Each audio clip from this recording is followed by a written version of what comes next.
Thank you. So let me start by thanking both John and Cody for organizing this summer series and for continuing on into the fall. I'm going to talk today about some work that I've done this past year or so with both Gary and Toshifumi, having to do with weak gravity and implications of duality. So as a brief overview, I'll talk first about weak gravity conjecture in general, and then as it pertains to Einstein-Maxwell theory, the different assumptions that one can make in order to demonstrate the conjecture. What we were investigating was the effect of having a massless dilaton in the story as well. And the case that we looked at first was just including the dilaton in addition to the Maxwell field and the graviton.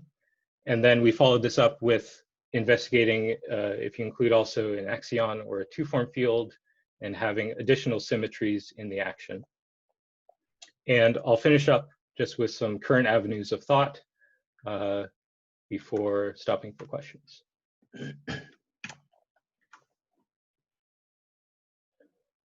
So in its simplest form, the weak gravity just supposes that there's a state with charge larger than its mass. And there's a heuristic motivation for this conjecture coming from black hole stability. If you have a sub-extremal black hole, then it's able to emit Hawking radiation and decrease its mass. But the question comes whether extremal black holes are stable as well. And so at least classically, if you have an extremal black hole, it's exactly stable. And this would lead to a very large number of exactly stable states of ever increasing mass and charge. And so if we ask that even these extremal black hole states are unstable by this decay process, this requires that one of these states involved has, one of these black hole states involved has a charge larger than its mass, so violating the classical extremality bound. There are some stronger forms which put restrictions on where these Q larger than M states are living. So it could be that there's a large collection of these guys in ever increasing mass states and charge. Or it could be that the charges for these weak gravity states fill out a sublattice of the charge lattice. Or you could constrain the mass of the state and require that it's some light state in your theory. But today I'm going to focus on the mild form, which refers just to black hole states. So we'll ask under what conditions we have extremal black holes with charge larger than their mass. So we start just in the uncorrected theory, GR plus Maxwell fields, the classical extremality bound charge over mass, which I'll write as Z, has to be less than 1. And when we include higher derivative terms in the action, this extremality bound gets corrected, so some delta Z. And the question we want to ask and understand is under what conditions delta Z is positive. So that's how I will think about weak gravity in this talk. So at this point for Einstein-Maxwell, we have a pretty good understanding of how this arises. If one assumes unitarity and analyticity of the S matrix, then this constrains the higher derivative terms in the action in such a way that the weak gravity bound is saturated or satisfied. You could also look at very low energies, in which case only massless fields are important, and the running of the coefficients to the d pi r is controlled just by the massless fields, and under some generic assumptions, one can show that their contribution is always positive. On the other side of things, you can make stronger assumptions about the UV theory, namely modular invariance or holography, and use the tools of ADS-CFT or spectral flow in order to relate these black hole states to the perturbative low mass states. There's also been work showing connections to other principles of gravity, so namely cosmic censorship, which was done in this paper last year by Horowitz and Santos. So just for contrast to what I'll discuss later, for Einstein-Maxwell, we have 3 higher derivative terms which contribute to this delta Z, extremality bound. And I'll work just in 4 dimensions. There would also be a Gauss-Bonnet term, but in 4 dimensions, this just adds a constant to the entropy. And by various means, one can find that this delta Z is controlled by this combination of charges and Wilson coefficients. And presumably, this combination is positive for any choice of the charges. And so if we look at extreme values of the charges, say Q very much larger than P, then we get this necessary condition 2 alpha 1 is larger than alpha 3. And if we look at the case where the charges are equal, then we need alpha 2 to be positive. So these are necessary conditions. And in this alpha 1, alpha 3 plane, we need to live somewhere in this green triangle. So that's our necessary condition. And then we ask, what did the positivity bounds coming from the S matrix tell us? And for Einstein-Maxwell, it's exactly the bounds that we require. So some combination of scattering amplitudes tells you that alpha 2 needs to be positive. And under some assumptions about gravitational exchange, one can show that this combination alpha 1 and alpha 3 is always positive as well. So there is an asterisk here. We do need to make some assumption about the UV behavior of gravitational scattering. But in the case where the positivity bounds are best under control, alpha 3 is generically very small. And so we live somewhere near this vertical axis well within the region of interest.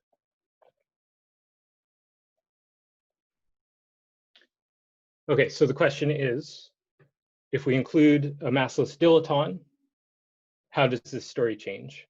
And the answer is interesting in that the usual ingredients are not sufficient. And so what I'll do in the next few slides is hope to convey this fact. And also later on, I'll show you one possible resolution, which is to assume extra symmetries of the higher derivative terms.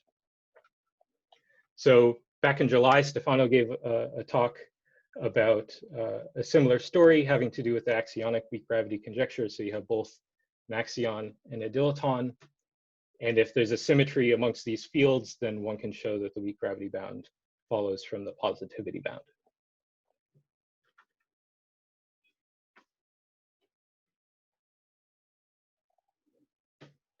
Okay, so here is our model. We have Einstein-Maxwell with a dilaton exponential coupling. And in terms of high derivative terms, we have the familiar ones from Einstein-Maxwell. Here's now Gauss-Bonnet, which is no longer a total derivative. And then these 3 extra terms on the bottom involve derivatives of the dilaton. We've chosen our exponential couplings here in the higher derivative terms in a particular way, such that in string frame, the dilaton appears only with derivatives. So this is one choice you could make. Qualitatively, it shouldn't change too much, just because these are always positive. But we went with this choice, at least here. And we have now a 3 parameter space, so this exponential coupling lambda, and then also the 2 charges. And we have explicit solutions for black holes only in some special cases where the coupling is particularly chosen, or if we have, say, equal charges or one of the charges vanishes. But these crisscross the parameter space, and we expect that it should hold even more generally. But we've checked some subset of the parameter space. And for one of these choices, we have some black hole solution, charges Q and P, and then things like the mass and the temperature are controlled by these constants R plus, the outer horizon, and the kappas. And so now we have two goals. One is to show which combination of the Wilson coefficients is controlling the change to extremality, this delta Z. And the second goal is to then understand when is that combination positive. So to accomplish the first goal, we leverage some black hole thermodynamics, where our Euclidean action we can compute accurately with just this leading order solution. So morally, this is clear. We have higher derivative terms in the action, which we can just evaluate on the old solution. And if we think of these alphas as parametrizing a family of solutions, then the statement that we can just use our uncorrected solution is just saying that this extremizes the two derivative action. So there are some subtleties to that fact having to do with boundary terms, which were worked out in this paper last year, but it holds true also in Einstein-Maxwell with the dilaton as well. So having done that, we have now our Euclidean action accurately to order alpha. And by using the first law, taking derivatives, we get all of our other thermodynamic quantities. There's a bit of a hurdle in that we have to solve now for the electric potential in order to get the mass as a function of the charges. So ultimately, we want the extremal limit, which is t to 0, but at fixed charges. So Q and P fixed rather than the electric potential. And as an example of this process, so the only one that fits on the page, unfortunately, is this FF dual squared, where we have some leading piece to the free energy, and then this extra term coming from the higher derivative terms. Taking derivatives appropriately gives you the charge and the mass and entropy and things like that. And then solving this to eliminate the electric potential gives you now the mass as a function of the charges and the temperature. So I've written it here as an expansion in the temperature, but you can solve this exactly if you allow yourself a single quintic equation. And let me point out two things. So one is that at t equals 0, the extremal limit, we have a correction to the mass. And given that we know alpha 2 is positive, given that we know that alpha 2 is positive, this is shifting the mass in the negative direction. Q over m will increase.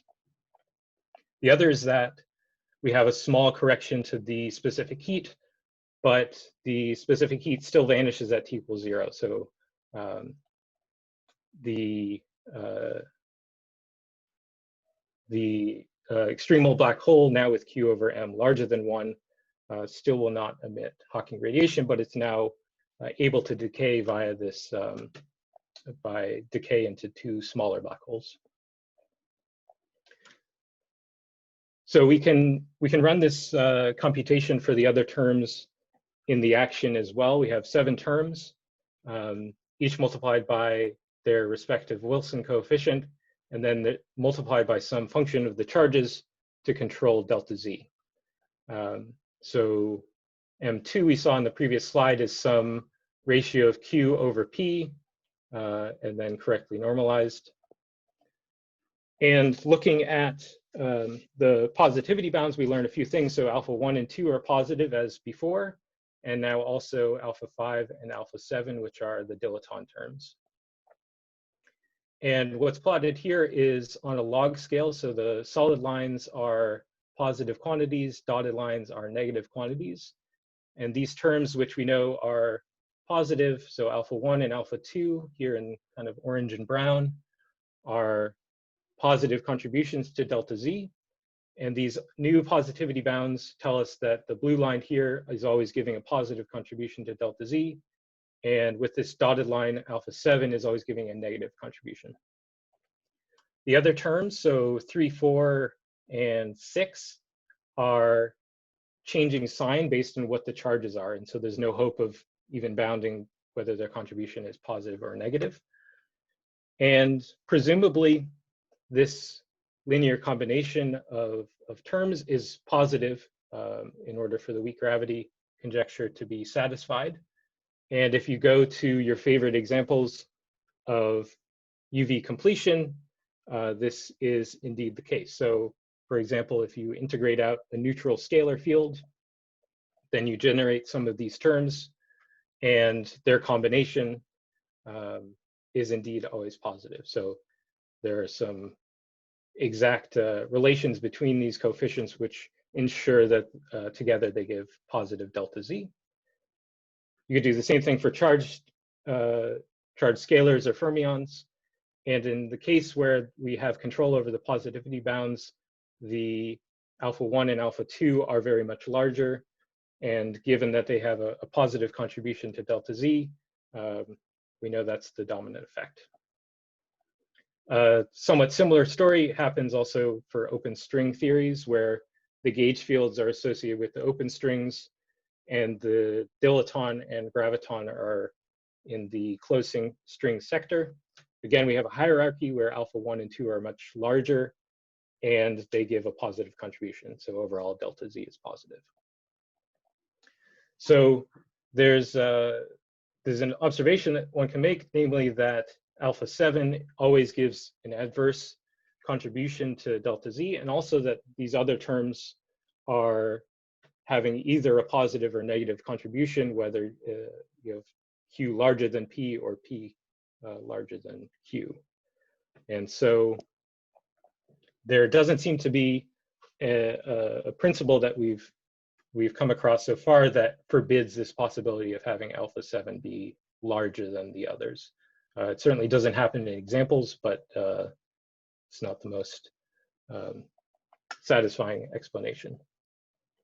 So one resolution that we explored earlier this year is to have additional structure in the higher derivative terms. So namely, if you add an extra field to your theory, either an axion or a two-form field, then there's a symmetry of the two derivative action, which you can ask the four derivative terms to respect as well. So we looked at two cases, SL2R, and also this ODD symmetry, which I'll describe in a few slides. And in string theory, these correspond to S and T dualities. Let me emphasize that we need this symmetry only to be approximately satisfied. What we're computing here would be the dominant effect contributing to delta Z. And then if the symmetry is slightly broken, then those effects will be very much smaller. So for example, the continuous shift symmetry of the axion, we know is broken to a discrete subgroup, but if the terms which break the symmetry are very much smaller, then they won't contribute as much to delta Z. Okay, so for SL2R, a familiar story where we add an axion, and we can write the action very compactly here in terms of this complex basis for the gauge fields. Symmetry acts non-linearly on the axiodilaton and the gauge fields, and it constrains the higher derivative terms to a small handful. And so much like before, we can run this thermodynamic argument on these higher derivative terms. And what we find is that there are relatively few combinations which contribute. And from the positivity bounds alone, we can argue that this combination is always positive. So for example, alpha 1 plus alpha 2 contribute by multiplying this somewhat brown line here, which is positive, and this combination is positive. For the four photon terms, we have some family of positivity bounds, and by choosing this free number x appropriately at each value of the charges, you can show that these three lines here are together always positive. The green line could have a negative contribution, but this positivity bound is restricting how large that negative contribution can be. Okay, so this we can understand fairly well. The, so to say, problematic terms in the action are now related to other terms which, in such a way that their contribution together is always positive. So both this alpha 7 term from earlier, but also those that are changing sign based on whether the charge Q is larger than P. The ODD symmetry is somewhat different. If we start in capital D dimensions, we have gravity, dilaton, and a two-form field. And by reducing on a torus, we get a collection of scalars and gauge fields, which collect themselves into some ODD matrix. These are the internal degrees of freedom for these original fields. And again, this constrains the high derivative terms. In this case, very much more than the SL2R.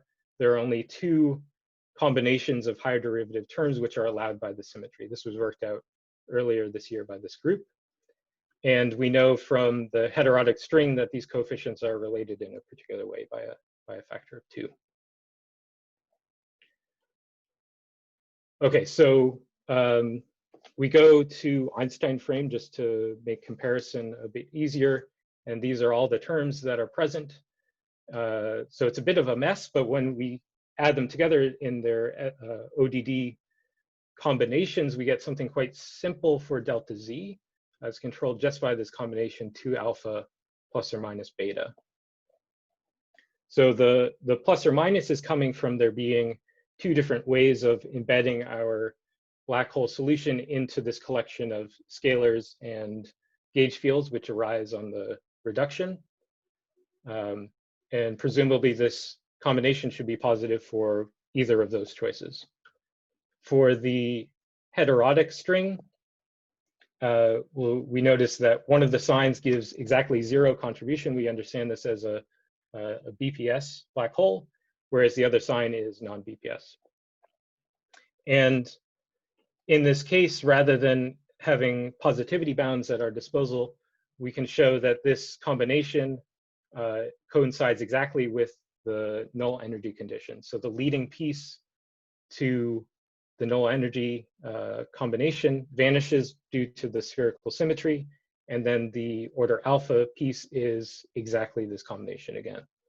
So there's a correspondence between weak gravity and null energy condition. Okay, good. And so in this last minute or so, let me talk about some of this recent work that we're thinking about. Slightly inspired by this connection between null energy and weak gravity that we've noticed. We're thinking about whether there are conditions that one can place on the effective stress tensor in such a way that the weak gravity follows. So for example, in Einstein-Maxwell, you can show, just using Einstein's equations, that having delta Z positive is equivalent to some integrated condition on the change to the stress tensor. So there's one piece from just the higher derivative terms, and there's one piece from having a corrected electric field due to the extra sources. And more generally, we can view this integrated stress tensor as being some correction to the mass. And if you're at extremalities, it's telling you how the extremal mass is changing at fixed charge. And so we'd like to understand, when is this correction negative? And there may be some connection also to the Penrose inequality. So just in classical GR, we have some bound on the mass related to the area, factor of 2 for a charged black hole. And if we know weak gravity is changing the mass of these extremal black holes, this would decrease the mass past the inequality. So it would violate this original inequality. So we should expect that in some corrected theory, this inequality is shifted. It's been proposed that the area should be replaced by the generalized entropy. And there are a few things that we would like to understand. So the first is whether this is the appropriate inequality in a corrected theory. The second is whether extremal black holes still saturate the inequality. And then third would be to understand whether we can say anything about how the generalized entropy is changing. And let me just finish here with a quick recap. So point of view for the weak gravity, the mild form, is that this extremality bound needs to be shifted in the positive direction. There are a few common assumptions that one can make, and these are strong enough for just Einstein-Maxwell to show that the weak gravity bound follows. And when we include a massless dilaton, these ingredients are not sufficient. And so we have to bring in some extra assumptions about the theory. So one possible resolution, which I've described, is to include additional symmetries in the four derivative action. And as long as this is an approximate symmetry, then we've computed the corrections and shown that they follow from other well-established principles, so namely positivity bounds or some null energy condition. And I've shared just some of our recent thoughts about relating the weak gravity to energy conditions on the stress tensor. And with that, let me stop and thank you. Great, Greg. Let's use our Zoom reaction to clap and applaud Greg. Are there any questions? If you have a question, please put it in the chat and then we'll take them in order. But while we wait, I have a question about, it seemed like you needed to, well, yeah, one of the major points of your talk was that you needed to include this additional duality symmetry in order to have relations among the coefficients to be able to see that the weak gravity conjecture emerges. But you looked at two groups. Is there something about those specific groups that allows you to do this? If I consider a more general group between the scalars, do I still get such a conclusion? Yeah, that's a good question. So the two cases that we looked at are, I think, special for the dilaton in that they rely on the exponential coupling to other fields. So yeah, it would be interesting if you just had a collection of, say, minimally coupled scalars and you have some symmetry amongst them, whether you can get any mileage out of that, but I'm not sure. And as far as I know, these are the only two groups which play nicely with the dilaton coupling. Is it? Miguel? Hi. Hi, Gregory. Hey, thanks. That's a very nice talk. So I have a question. So you use SL2R to constrain one of your options to use SL2R to constrain the couplings. Do you need to use all of it? Can you use just like the T generator or just the S generator or? Yes, good. So of course, if you have both of the generators, you get the whole group. So I guess one could ask if you just had, say, the shift symmetry of the axion, whether that's enough. And in that case, I think the answer is no, because it would ultimately reduce to that first case that I described with just the dilaton. But if you just have, say, the S generator, that would be